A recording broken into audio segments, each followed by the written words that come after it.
I will be with you guys in a minute. I just gotta quickly give Steve a call back because he only has a minute, I think he says, and then I'll be joining with you guys. But everything should be streaming and good to go. Otherwise, I'll be with you shortly.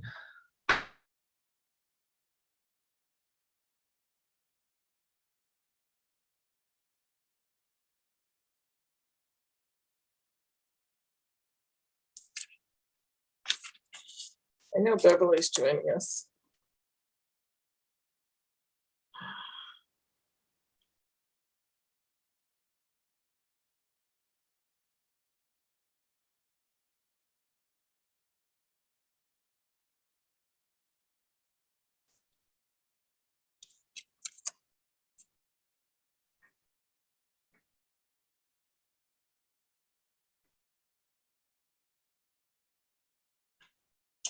I'll send her a text.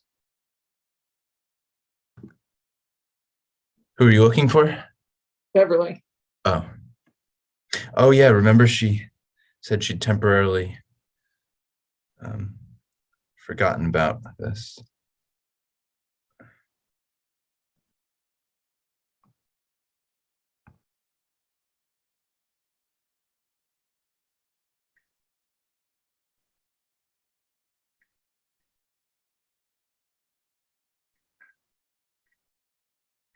I had trouble logging in.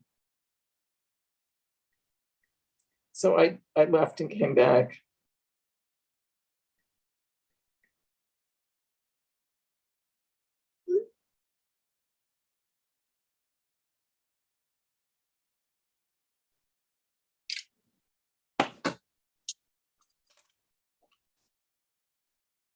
Oh, here she is. Hi, Beverly, welcome. With a guest appearance. Max is joining us in a minute. He had to take a phone call, so we'll just wait a couple minutes.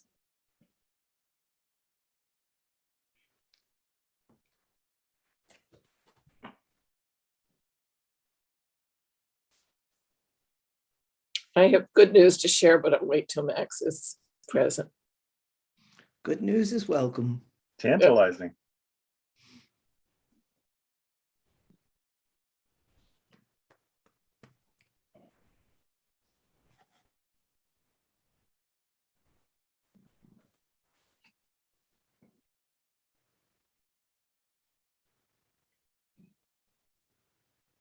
Roberta, should I stay on mute until you, I No. keep getting muted?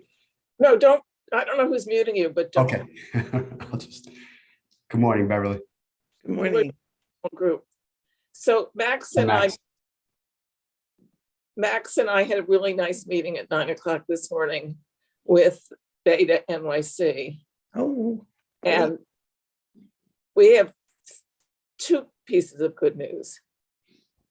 The first piece is financial. They received a check for $12,000 from us on August 2021. So we owe them nothing. great. The second piece of news, which really relates to the budget and strategy committee, is that they can take the spreadsheet that we got from OMB and convert it into an Airtable database for us. Wonderful. And we can then go back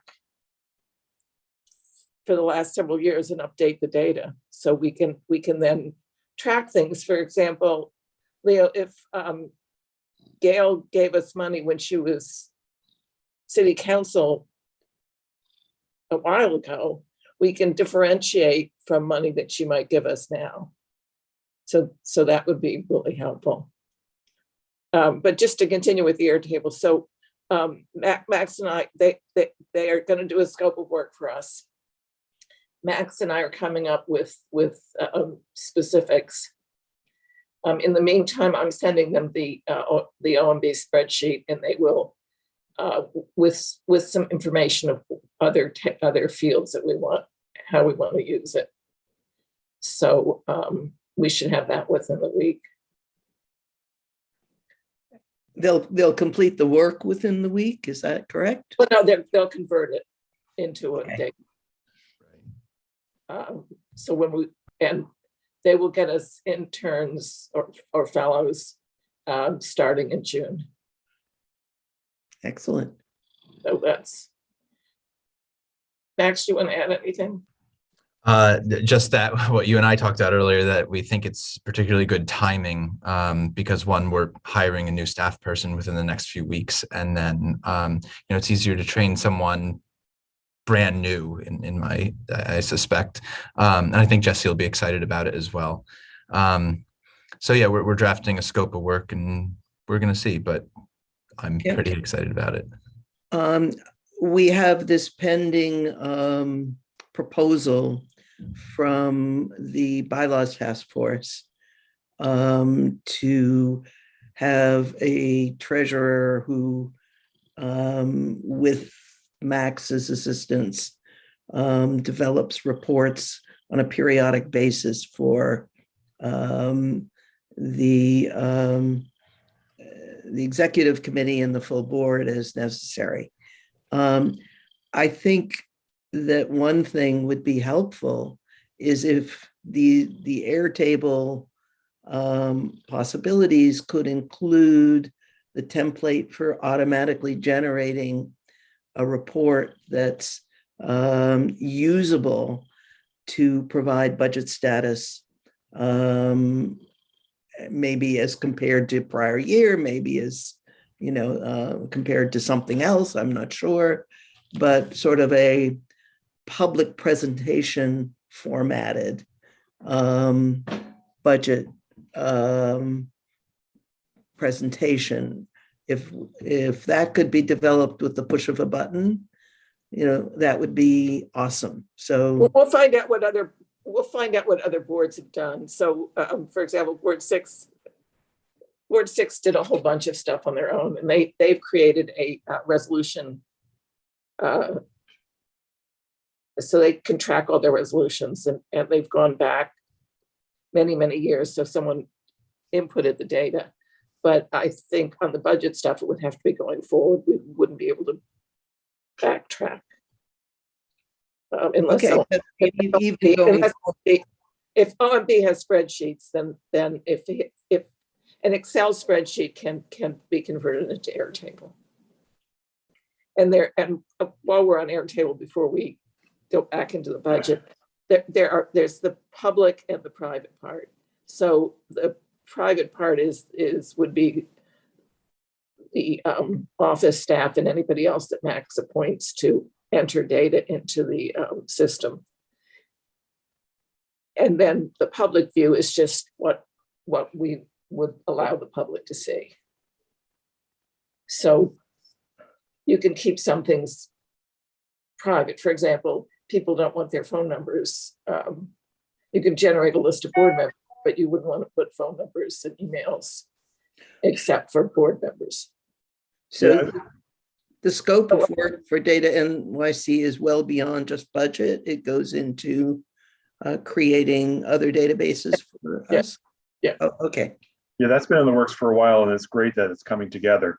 To Bev's point, that is the automatic report thing is something that we used at the PTAs that I was with, and it really is valuable. It was valuable to the PTAs because if money became available, say at the district level, you wanted to be able to know right then and there whether you had the capacity to ask for something or not, and where you were with your budget if you had enough money to go for it.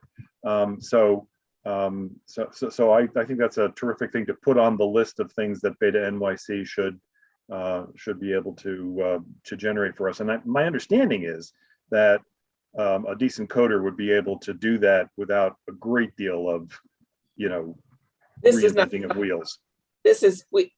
I hate to tell you this, I've worked on databases when I had to code. These are not coding. This is just entering data, transferring data from a Excel spreadsheet into similar fields and then manipulating the data. But in any event, I didn't want to waste too much of our time, but we did have exciting news.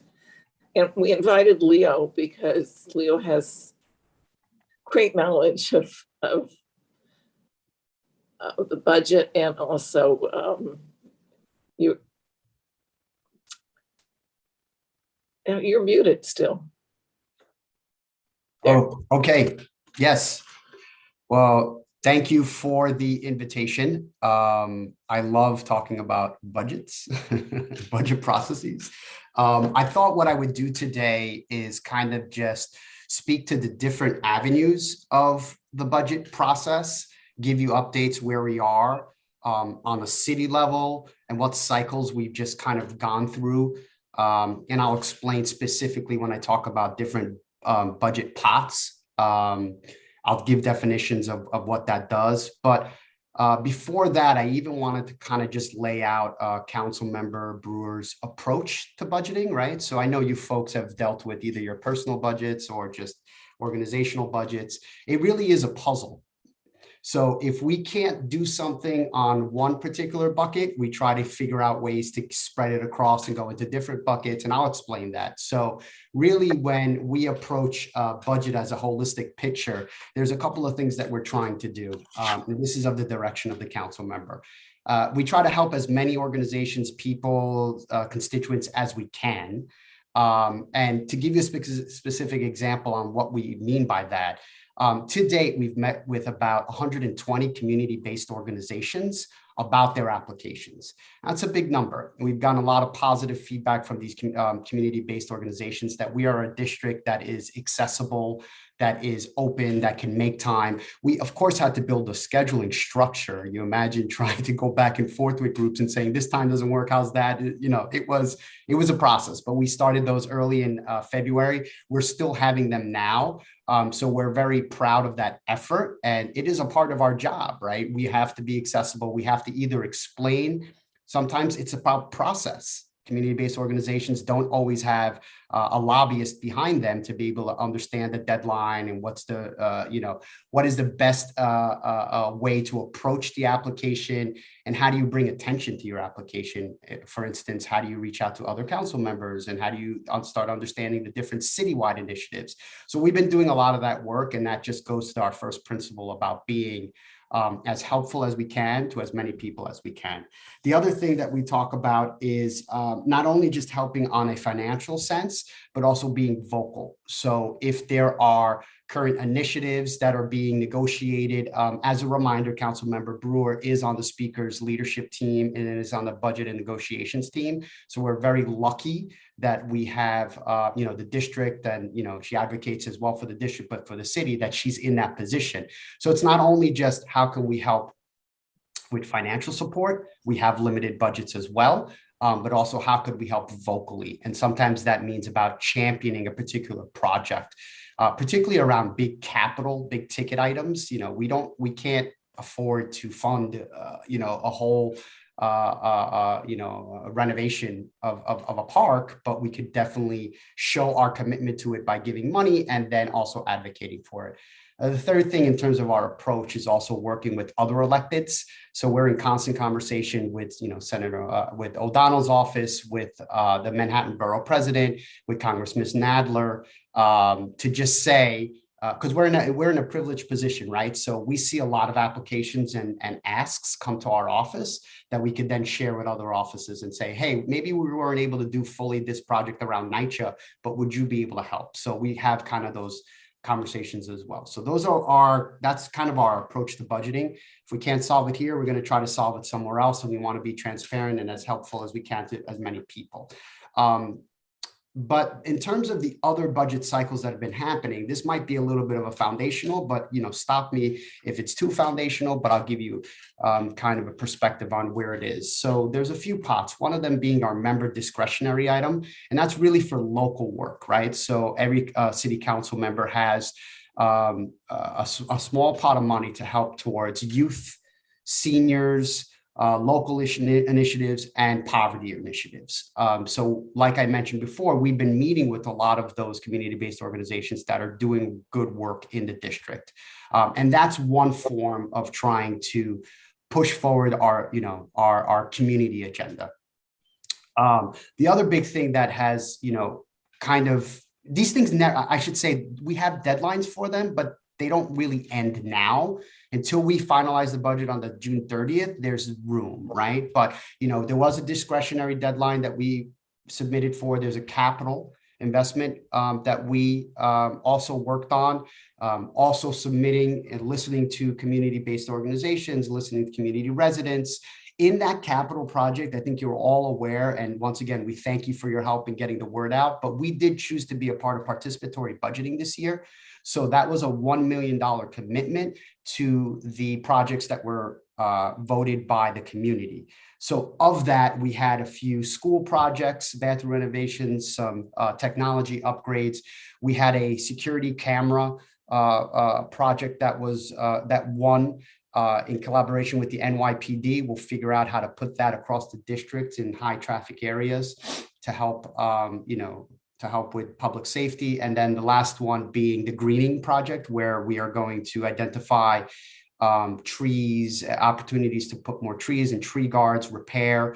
Our office is currently doing a survey of the district in terms of trees with volunteers, and we're getting a really good data set in terms of where we could allocate some of that money. Like I said, whether it's through planting new trees, repairing old pits, or installing tree guards or repairing tree guards. So that took $1 million off of our capital budgets. And then we've also committed on the capital side to a few park projects, which I know you all understand tend to be pretty costly. So that also takes a big chunk, but it's a good chunk. All that to say,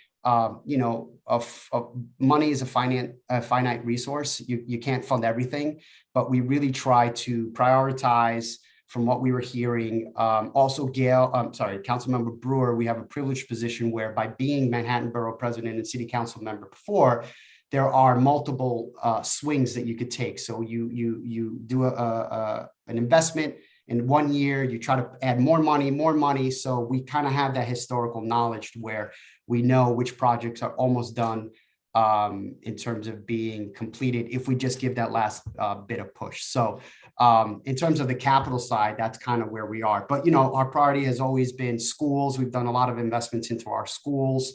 Participatory budgeting I mentioned.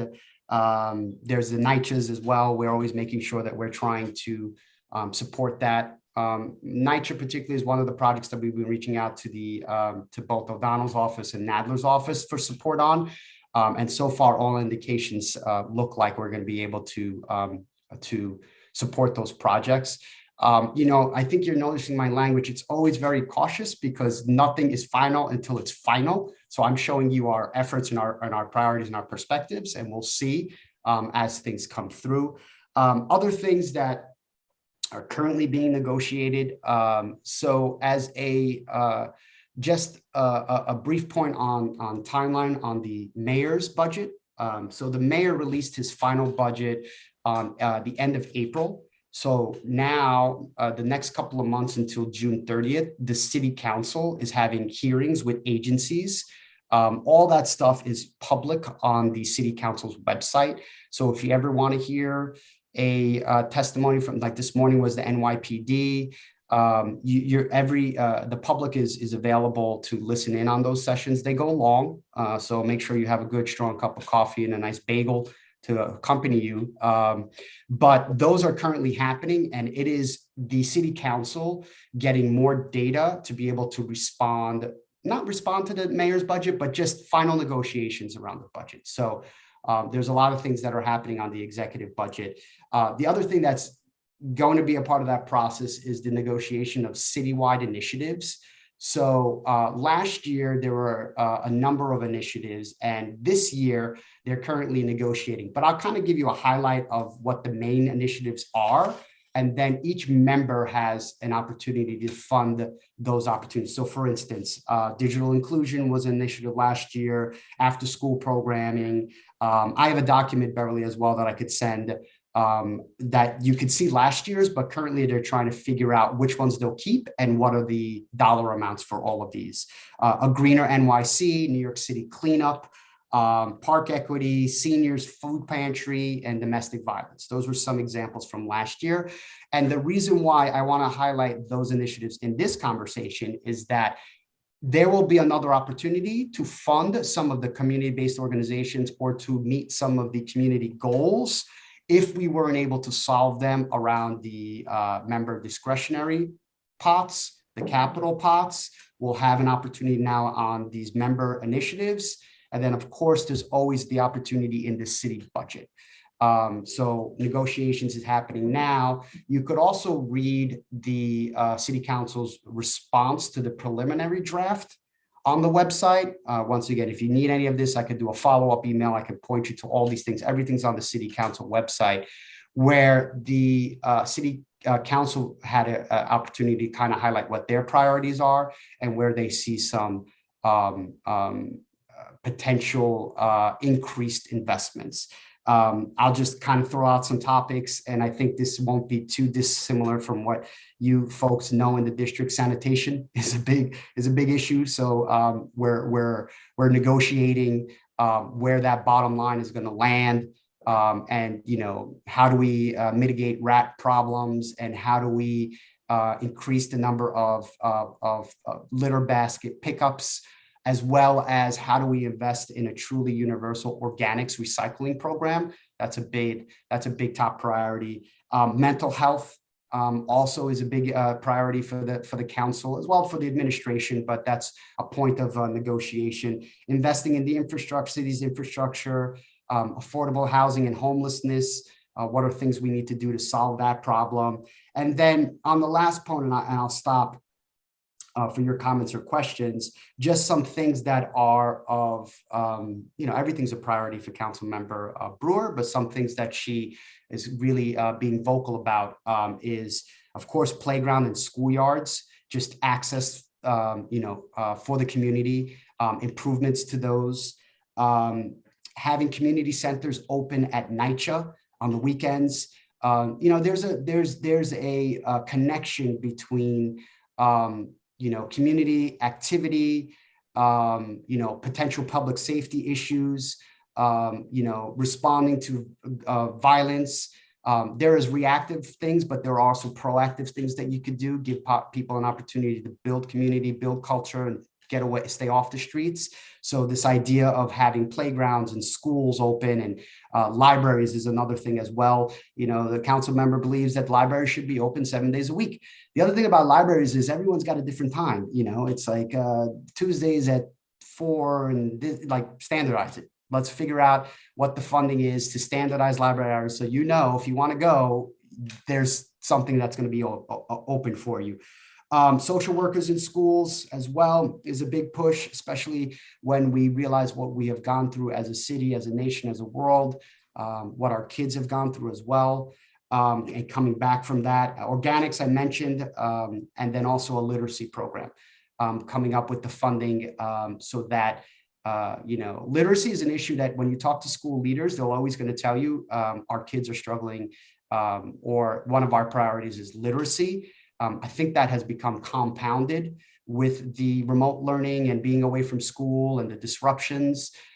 So not only did we have a gap to close before, but now that gap might be bigger. So that's why literacy programs is a huge priority for the council member in this current budget. So I will stop there. That was a lot of info. I was trying to paint the whole story.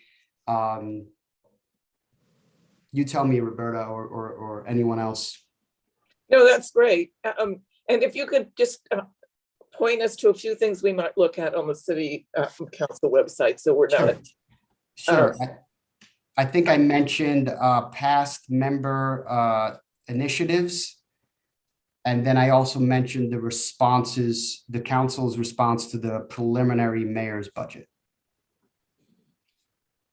Those are the two that I mentioned that I can put in an email to you. Excellent. And then I can send it to the whole group. And in the past, Gail's been a great resource for us. And the Parks and Environment Committee has always met with somebody in your office to go over the list of items that Yeah, that Gail, some of the funds come from Gail, some of the funds come from other sources. We've never had quite as good a relationship with the other, with our other city council people, but I mean, it's been good, but not, I'd say the relationship with Gail has always been great.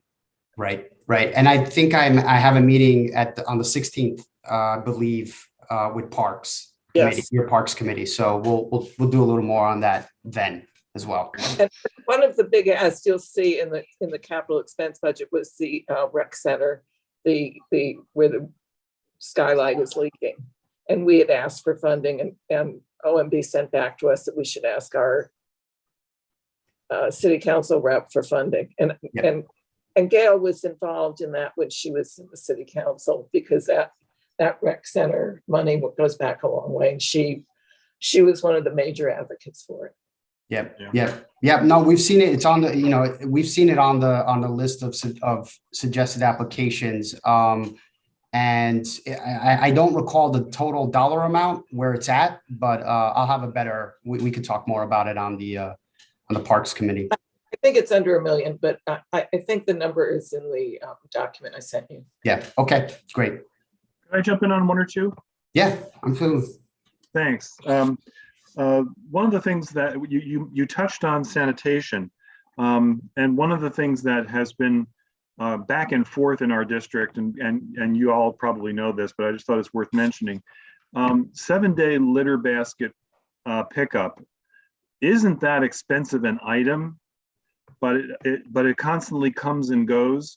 And the impact on our parks and on our avenues of having overflowing litter baskets on Sundays is really a downer for, commerce and shopping and feeling like you're a part of the community. So I'm not sure where we are with that right now, but I want to commend that to you. And our colleague Blanche would not forgive me if I didn't mention something that is right now out of your district. And so it may not be on your radar. But with redistricting, I have a funny feeling it will be in your district. And that is the basement of the Bloomingdale Library, which is this raw, empty space that's been sitting there unused or badly used for probably a decade now. I mean, it used to be filled with filing cabinets with dead storage of stupid stuff that the city charter said you had to keep. And they finally got rid of all that stuff. And it's this raw space that could be converted. And it's going to take a fair bit of money to even develop a plan, let alone to implement the plan. But one of the things that we heard at the YEL committee was these opportunities for youth engagement from a guy named Keith Harris, who was an inspiring guy, but he's desperate for space. And short term, he needs space someplace else. But long term, the basement of the library would be the ideal place to have flexible space to do something with. If that should find its way, or if that library should find its way back into your district, Gail's district, then that would be a project that would be worthy of one of those long-term scaffolding kinds of capital approaches that you mentioned earlier. So just a couple of things. It sounds like you've got everything really incredibly under control. But those are things that I thought have been on our lists, can hopefully will be on our lists again, and maybe are worth a quick highlight. Thanks. Thank you, Mark. I'll just respond on those two pieces. So you correctly stated that it is not in our district. So, but I've kind of seen it, and I've probably read about it in your community needs document. But I will reach out to that city council member and just ask their staff, what's going on? Is it on your radar? I might do a side conversation with one of you folks just to get more details in terms of, you mentioned the basement, you mentioned just to the extent of the damage, what is the project, costs, that kind of, I need to know how fully is it funded, what's the status. I'm glad to fill you in on that. Yeah, so fill me in, Roberta, and then I will reach out to that city council member that it's in their district. So, and just kind of, we could see if we could nudge or push or just get a sense, or if we can help as well. Mark, in terms of your 7-day basket pickup. So yesterday there was a hearing on sanitation. It was such a big item.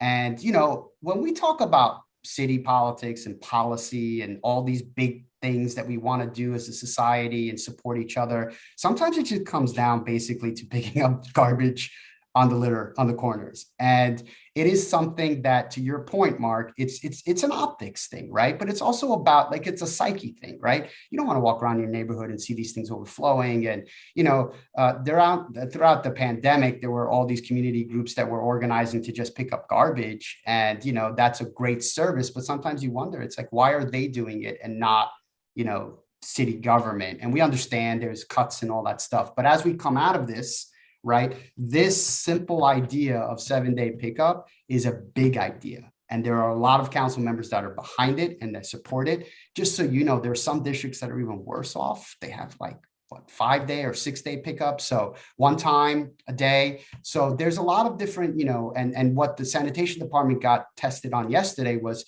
what is your formula in determining that, right?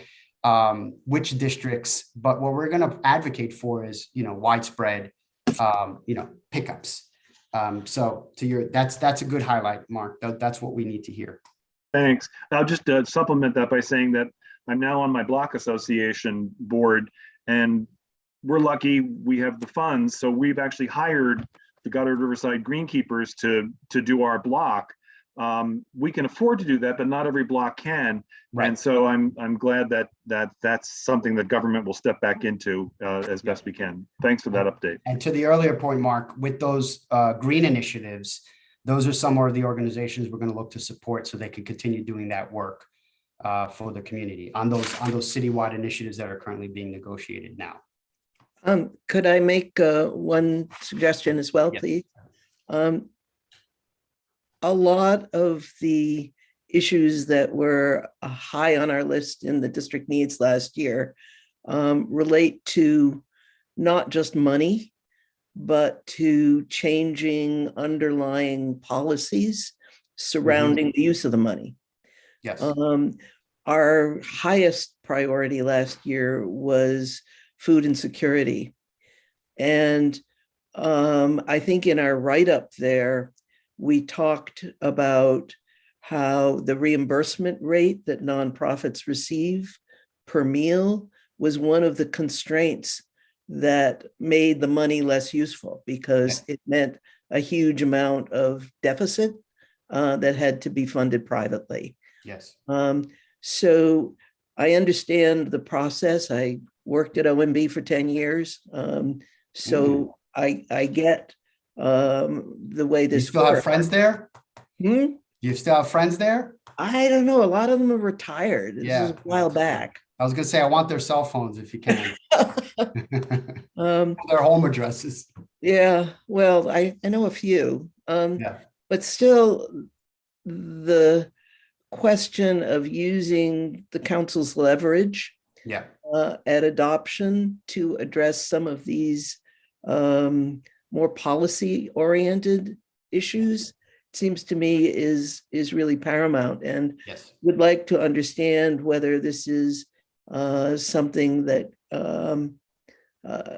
Gail would perhaps be interested in pursuing, because the reimbursement rate really hinges on how effectively the money for that actual purpose that's going to these nonprofits can actually be utilized. Yes, and it's a great point, Beverly. And this is something I'm going to follow up with you on.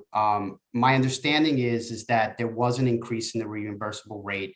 I don't remember the exact dollar amount, but I'm remembering, something from 9 to 11 per meal. And I believe that was a suggestion, and it's either in the executive or it's in a response to the budget. So, it's a good thing that you flag. That's how we learn. And that's how we, are reminded that this is important. But I will double check on that. And I think your advocacy has helped to move that on the reimbursable rate. Yeah, I mean, we had included, I think in last year, evidence from Goddard Riverside and several other providers as to what their costs were. Yeah. And so checking the rate against the costs, particularly with the incredible inflation in food prices right now, would probably be a good thing for the council to focus on if they want to pursue the food insecurity issue, which I'm sure is one of their priorities. Right. Yeah, there's, from what I understand, they're still underfunded. Okay. And so a lot of fundraising goes to so seniors can have healthy meals, because the requirement, there are nutritional requirements for the meals. So it's not like I can go make macaroni and cheese for, 50 seniors. It has to be, a balanced nutritional Yes. meal. I understand. Great. Anything else, or I will speak to some of you folks next week, and I'll work on these follow-up items for you guys. And I can give you a little follow-up on Yeah, we can have a call. Sure. This is a big help. Great. Well, thank you guys. Thank you, folks. This is also a big help for us as well. Leo, before you go, I'm sorry. There was a suggestion in the council members' report to us at the full board about organics recycling in terms of us advocating for the community. This is probably not the forum for it, but is there somebody in your office who is the point person on that we should be looking to for that kind of thing, or is that in the works? Or Yeah, I could put you in contact with our communications director. But that should be with Parks and Environment. okay. Parks and Environment issue. Yeah, but That's probably either way, right. I was Mark, thinking more about block associations actually, because the Upper West Side Coalition is working on that sort of thing too. So anyway, yeah. Very good. Thanks. Okay. All right, folks. Thank you. I wish you a good rest of your day. Thank you. Bye-bye. Bye-bye. Bye. So while we're all still here, the bylaws are going to pass in June. We hope. Well, let's make an assumption. If the if the bylaws pass in June, does that mean our committees don't meet in July? I think that it would be optional. Okay, so we've asked. And if there is work to be done, you can. I mean, that was my understanding of the frame within the bylaws revision.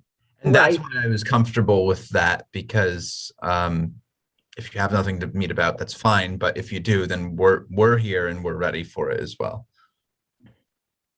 So that having been said, we have told all the committees that while we were under our previous bylaws where we met in July, that they needed to pull their stuff together in June and vote at the July meeting. Oops. Yeah, so it's now May. Maybe so that July thing, not meeting in July, isn't such a good idea after all.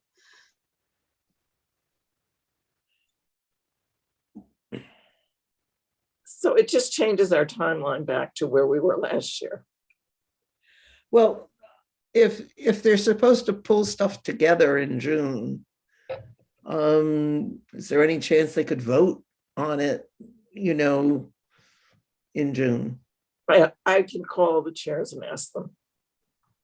It's not every committee. It's many committees that would not have a need to meet necessarily in July. So I will personally call the chairs and see what, rather than emails that don't necessarily get answered. Or we could have the bylaws take effect next fall. No. I mean, or this part of them anyway. No, I mean, I there's a workaround.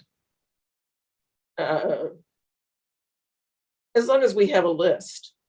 What Beverly and I did last year is we met in September, and we came up. We took the list that we had that weren't necessarily prioritized, and we just numbered. We pulled them together so we'd have one from Parks and one from YEL and one from Housing and one from HHS that seemed to work with what our general, Yeah, I mean, it was sort of the straw man against which then the full board maneuvered, right? This one Right. should go up, that one should come down, and that was fine, but it was a starting point. And I think that was effective rather than starting with nothing and just opening. I agree. That was well done. I do think if there's a way we could, because that discussion got messy, and I don't know that there's any way that it won't get messy, but we could try. well, it was messy this year that it's been in the past. Yeah, So it was, people like having something in front of them. right. But that's where I was going. I think if there's some way we could have one of us perhaps have the document, in front of us and actually just move stuff up and down as the, as those decisions are adjusted, so that people can see what it looks like. Well, I think it would really be helpful. if we use the big screen, if we're Yeah, we don't know how we're going to be meeting. right. Actually, we do a little bit because at least going after June, at least a quorum is going to have to be in person. Right. So I think you're right. For example, Roberta, you're right that it's going to have to be the big screen and not this screen. That will be the primary. If we're at a full board meeting, we won't necessarily have a big screen. Max knows better, but I think that you do, because there's kind of a smart board kind of thing in the office. No, I'm not talking about committee meetings. I'm talking about full board meetings. My understanding was that somebody would be in that room with that board. Am I wrong about that? We wouldn't, if we're meeting at Goddard Riverside. I understand. We don't have a whiteboard or a big screen. So actually I can clarify. You're both correct. The way we've worked it out with Kay's church next door is, and that's why, even though we love the idea of having the rotating meetings in the southern and the northern and the central part of the district, they're fully wired up and they have actually a better version of the same giant board that we have. And so so if and when we hold the full board meetings there, it's just going to happen. It's just going to happen there, and it's going to work out well. And they offered to give it to us every month, unless there's like something major. Obviously, there's the issues of, well, we should be fair moving it, to the different ends of the district. But at our recent borough service cabinet meeting, the one for all the DMs with the borough president's office, they sort of made the recommendation that, it's actually better to use the same recurring spot if it has all the tech capabilities than to rotate around your district as you have previously. Although you should, if you could, find other partners that have the same capabilities. But the preference is to hook up to the hybrid capabilities and have like the smart board and everything. And we're lucky to have them literally right there. So, well, that would certainly be a big help. Absolutely. Because I think, and then maybe the committees could go around the district instead of the full board.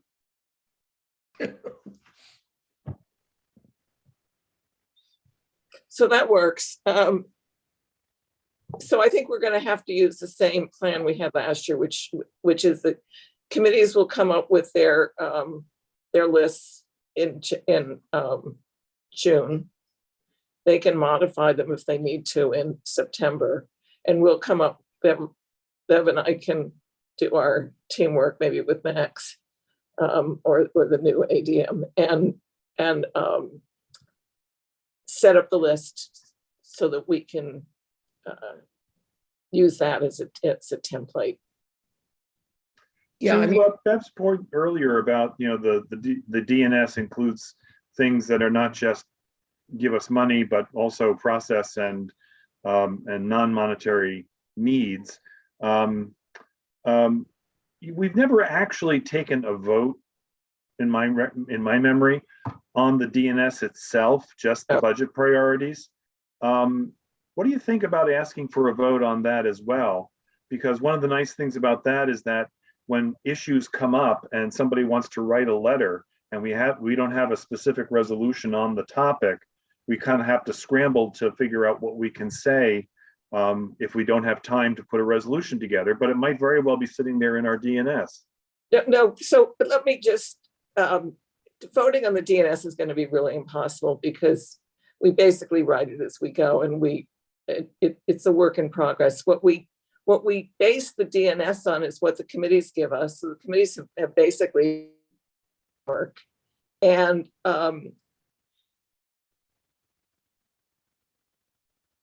what we were going to do this year is vote on our top 3 priorities. Yeah. For sure. Which is what frame is. And I don't know whether if it's a vote that, I don't know, food insecurity again is one of our highest priorities, then that gives cover for any letters we write across the year. Yep. But that at least the priority is there, if not the actual text. Oh, I'm with you, and I think that's great. Continue with that. Now that we're going to be using Airtable and we'll have our resolutions, we can pull up the resolutions to help with the DNS. So, for example, last year one of our top 3 priorities was food insecurity because 25% of the district is food insecure.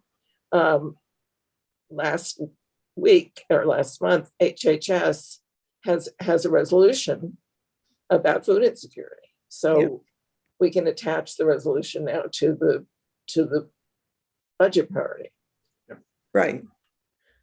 As well as find from the resolution who the research was done with and perhaps ask them for supporting letters. And it just makes a much cleaner straight line for us to show that we're focused on what we say we're focused on.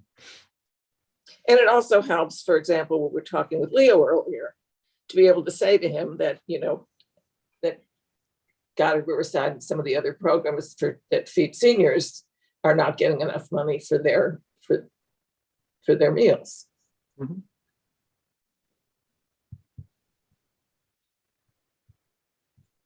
So I think the Airtable is going to be very helpful. It won't help us this go round, but by a year from now, we'll be using it. So Roberta, the work from your earlier meeting, the work is going to start in June, is that correct? No, Max and I this month are coming up with the scope of what we want done. And then they hire new interns and fellows starting Got it. the beginning of June. And so they wanted to start, we were suggesting July, and they were suggesting June because that's when they, Great. and we didn't want to miss out that they give the job, give work to their new people and then wouldn't have time for us. No, I think that's great. I would greatly appreciate if you circulated the scope of work for comment because I might have some thoughts. No, we're going to include you and Steve definitely on this. Okay. Yeah. And if you want to have a demonstration, I'm glad to give you one of the Airtable. Okay, maybe when I'm back in the city. Yeah. Yeah, I would have been invited this morning, but I knew that you were out of town. And for the scope of work document, I think they said this morning, just write sentences or jot down thoughts, and then they'll have clarifications. We don't have to, I asked them, I thought we were drafting like a legitimate scope of work, but they just want thoughts, sentences, ideas, and then they'll work with us to connect thereafter. For example, I'm sending them the spreadsheet from OMB with comments on as to other things that would be helpful in the spreadsheet, which is if it's partially, when some things are partially funded, some things are funded by an elected official, something in parts funded by a city agency. And some funding comes in at one point, the rest of the funding doesn't come for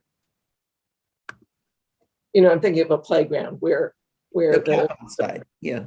basketball court gets funded by, say, Danny O'Donnell, but the bulk of the playground doesn't get funded, but the rest of the playground is falling down.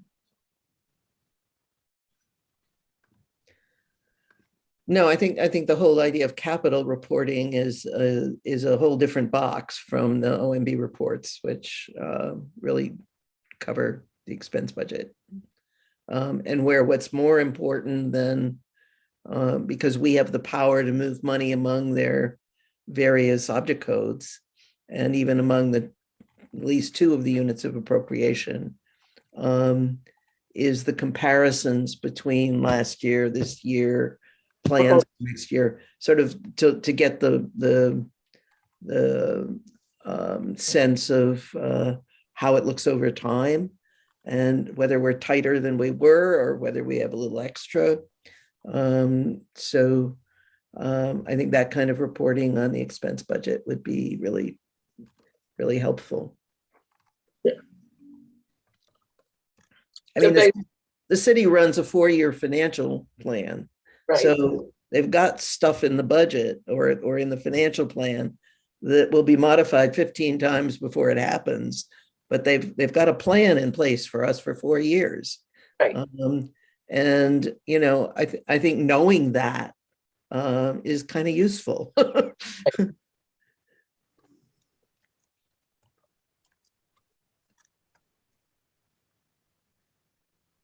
No, that would be a big help. So in June, I think we need to ask each committee to put us on their at the beginning of their agenda and divide up the committees. Okay, sounds good. Yeah, I think there are committees that have got it, and there are committees that still haven't, in terms of the change we're trying to make to have them prepare materials that are in the format that can be just slotted into the city planning template. And I think making sure they understand that, so they don't write a book that's not useful to us. I don't even need full sentences. I need specific information. Right. Because we can take that projects. We can put in the context, if you will. Right. But it was, Max, you weren't on board then, but we were calling, I had Barbara Adler on speed dial, and I would call her up and just ask her a series of, questions. And then I was able to write the material, and Bev was doing the same thing with other committee chairs, just to get, well, who supports this? Why is it being supported? What, And then there's the stuff we just had to make up, which was not a good feeling. Yeah, but it's always been that way, so. Well, we got to move it a little bit in the direction of rationality, just a little. it was also the first time we'd done it. Yeah. So, and we used their template, which is a little easier to use. It was actually easier to use this year than it was prior years. And we couldn't figure out how to put photos in, so we were able to put photos in, but we never got to that level of expertise. Well, our third person who we are hiring with technical and graphic skills, we hope, we'll figure that one out. Yeah, I think so.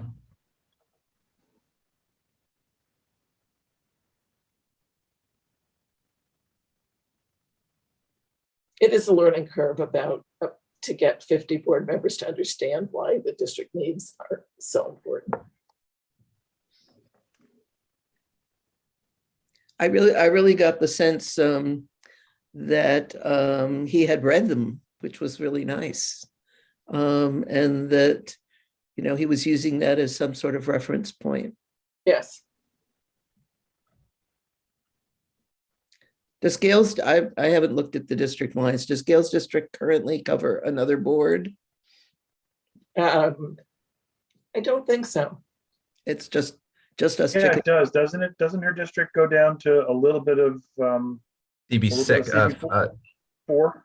Four. whichever one is, I always get confused, whichever one is directly south. A little bit of four. It's Yeah. Board 4 and Council District 3. So yeah, And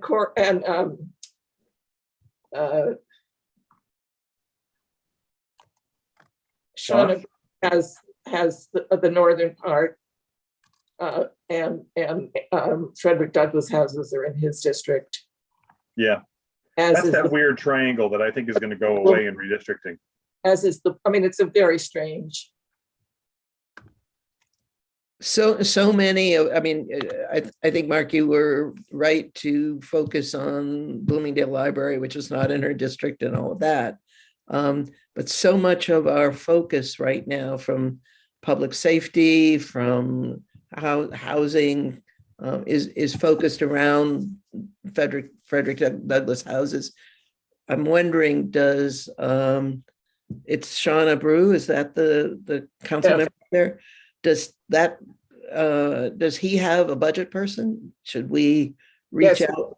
Yeah, I will reach out to him.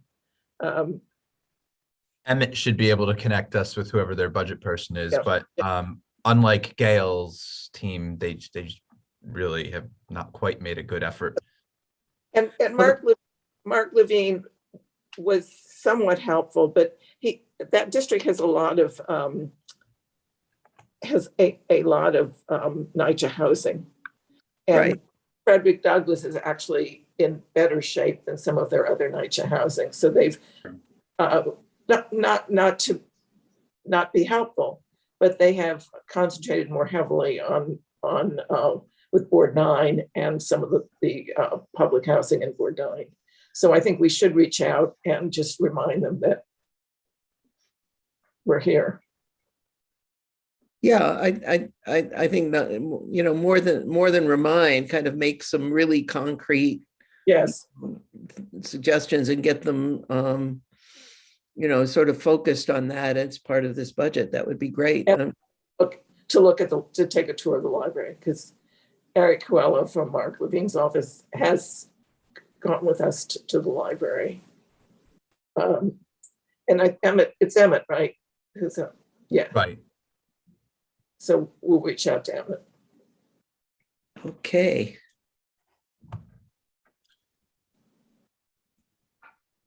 All right. Thanks, everybody, so much. Thank you. Good work. Thank you. Okay.